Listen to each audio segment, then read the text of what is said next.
What's going on, everyone? Dave here, back with another video. And a little fun fact about me, I enjoy music. I'm sure a lot of you can relate. More specifically, I like rap. And about, I don't know how many years ago, but I walked into my local record store and I saw an album, and I'd never heard of this artist before, and I had never heard of the album before. But I was like, you know what? It's in the rap section. I enjoy rap. It's new. It's got an interesting looking cover. I'll give it a shot. And I listened to that album, and it was the worst album I've ever heard in my life. It was lame. It was silly. It was stupid. It was pandering. It was just not good, as Fantano would put it. I left my red flannel in my closet, but it was not good. And that album was the Dinosaur LP by MC Lars. I know it's got more to it. I can't remember that stupid name. The Zombie Dinosaur LP, I think it was called. So I told my buddy about it. What's up, Josh, if you're watching? And he went and listened to it, and he thought it was bad as well. And a running gag between us, fun little thing we have as friends, is making fun of MC Lars. Then my friend told me about these TED Talks that MC Lars did back in 2012. I didn't want to make a video about them because I had a feeling that they would be kind of on the cringe side. But I can't think of anything else to make a video about. So we're just going to watch these and see what they're about. Hopefully they're not too bad. And hopefully I'm not cringy as well, because it would just be cringe on cringe, and that wouldn't be fun for anybody. So sit back, relax, and let's see what's going on here. And I know a lot of you are probably looking at me thinking, what can this nerdy white guy teach me about hip-hop, right? Let's admit it. That's what we're wondering. Let me give you a little bit of background. I studied literature at Stanford. Oh, we're off to a great start already. Eddie, look, man, the fact that you're white isn't the problem, but it's like, hey, I'm going to teach you guys about hip-hop. Anyway, so I studied literature at Stanford. That's just the ultimate juxtaposition. That statement is the equivalent of saying, hey, I could teach you guys about driving a dump truck. I used to play with Tonkas all the time. Well, I went to Oxford to study Shakespeare, and over there I started writing these silly rap songs where I took Shakespeare's stories and I made beats on my laptop and I'd rap them, and I convinced all these punk and indie bands to let me open for them. I gotta level with you guys. That's legitimately impressive. The fact that he was able to convince these English punk and pop bands to let him open for them. Like, imagine you're in England and you're going to see like a punk show that are all like anti-authority, anti-government, expecting like a Sex Pistols or a Pill type show, and then you see some guy open up doing this shit. Romeo, Romeo, wherefore art thou, Romeo? Need a girl, come over, give me dome, yo. Doesn't really fit the vibe. Yeah.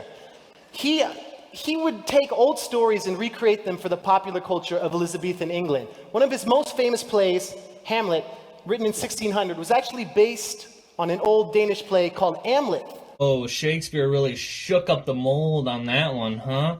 He took this play called Hamlet and he changed it so much that it became a play called Hamlet. Pretty nuts. Man, Shakespeare might have been more hippity-hoppity than we thought. Shakespearean tragedy that apply to other cultures outside of hip-hop, such as in the feud between Biggie and Tupac. We have three elements of what makes a Shakespearean tragedy. We have a hero of high standing, a tragic flaw, and a series of unfortunate events. In the case of Tupac and Biggie, Tupac had sold millions of records. He was holding it down for the West Coast in the 90s. Oh my God. That's the corniest thing I've ever seen in my life. Yo, MC Lars should start taking up track or something, because what a crazy leap that was.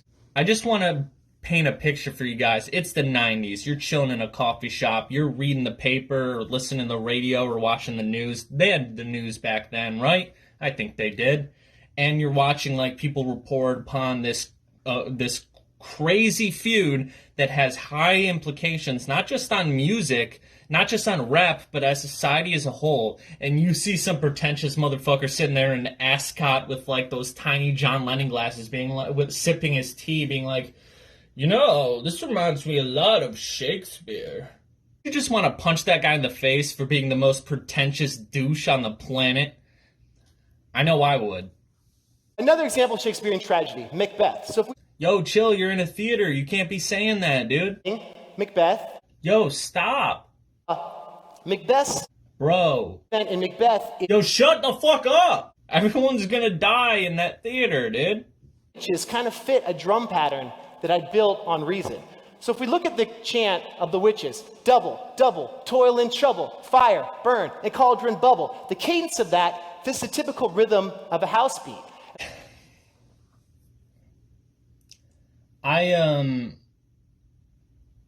Maybe I'm reading too much into it.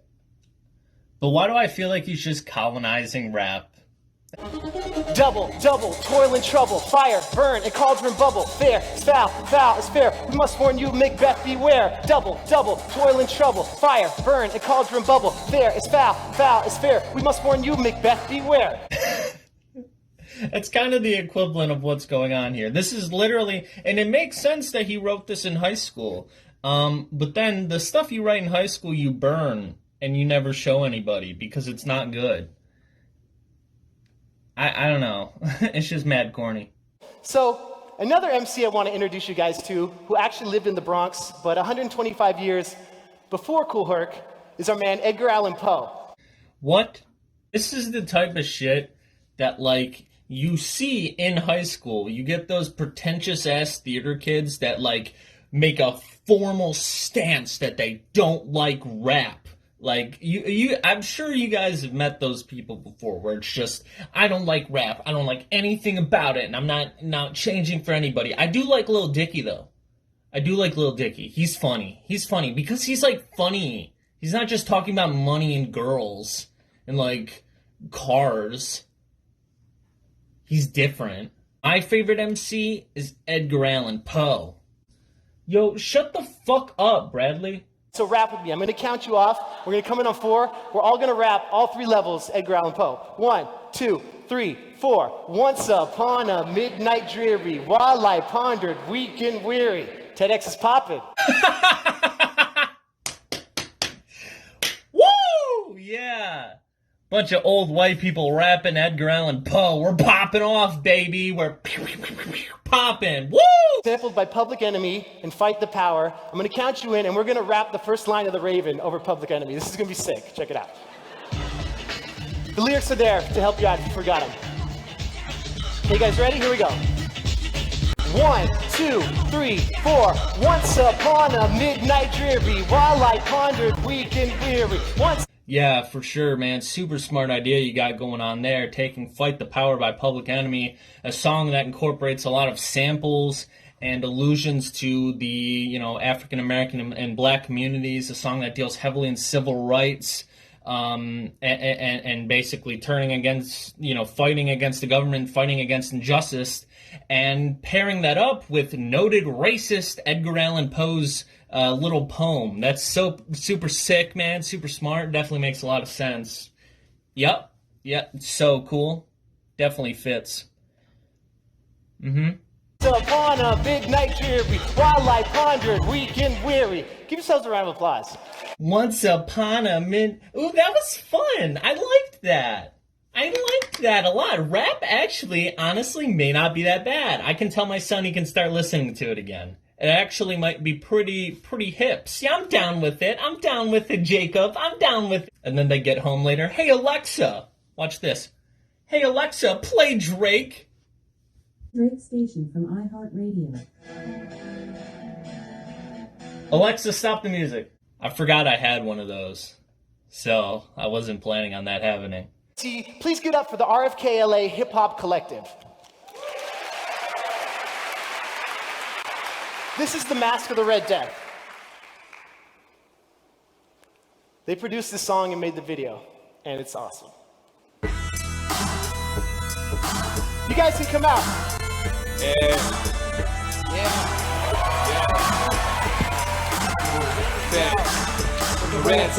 We'll crash a party, end it off a good ring dance to everybody.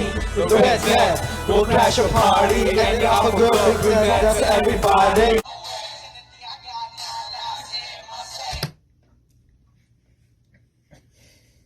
I can't make fun.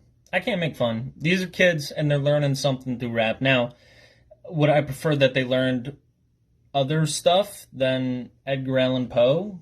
Probably. Because, like, as much as people love to big up Edgar Allan Poe, he was just this emo guy who just wrote bullshit.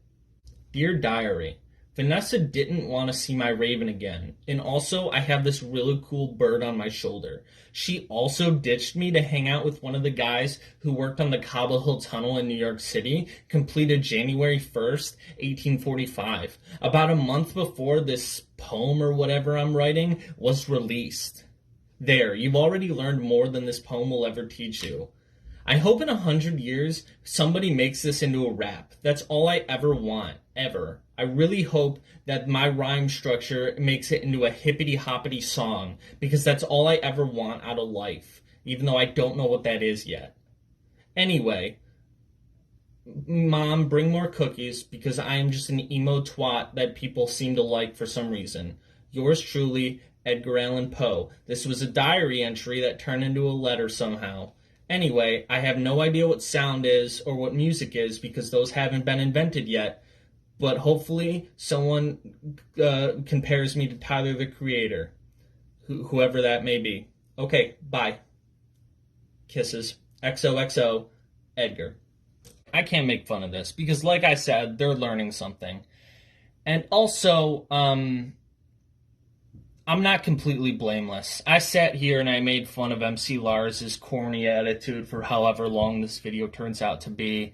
And I made fun of the pretentious way that he takes Shakespeare and Edgar Allan Poe and basically takes over hip-hop songs like that's some grand fucking thing and that's some awesome, like, oh my god, you won't believe this. Like, yeah, it's really not good. But I'm not blameless, okay? I gotta admit that. When I was in 10th grade, I wrote a rap for my project covering, ironically enough, Macbeth. Wait, Macbeth, there are other ways we could solve this. How? With a rap ball!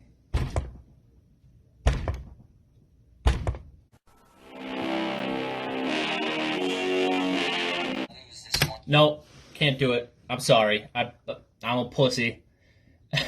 You know what? Fuck it. If this video gets 100 views, which is actually pretty good for me, you can see the whole thing. I'll post the whole thing. But it's gotta get there at least. Which doesn't sound like a lot, but for me, that's a lot. So if you're interested in me making an ass of myself, well, I guess I kind of always make an ass of myself, regardless of what I'm doing. But yeah, if you're interested in seeing that video,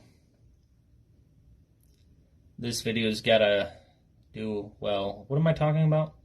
So yeah, I hope you enjoyed whatever this video came out to be. I honestly don't know. This has been an odd one. All of mine are pretty odd, I think. But yeah. I'm trying to get back into these, so if you like them, feel free to watch them. And maybe share them around, I don't know. MC Lars, I challenge you to a rap battle. That's the only way we're ever going to solve this, man. So, hit me up. Give it up for Hologram Tupac.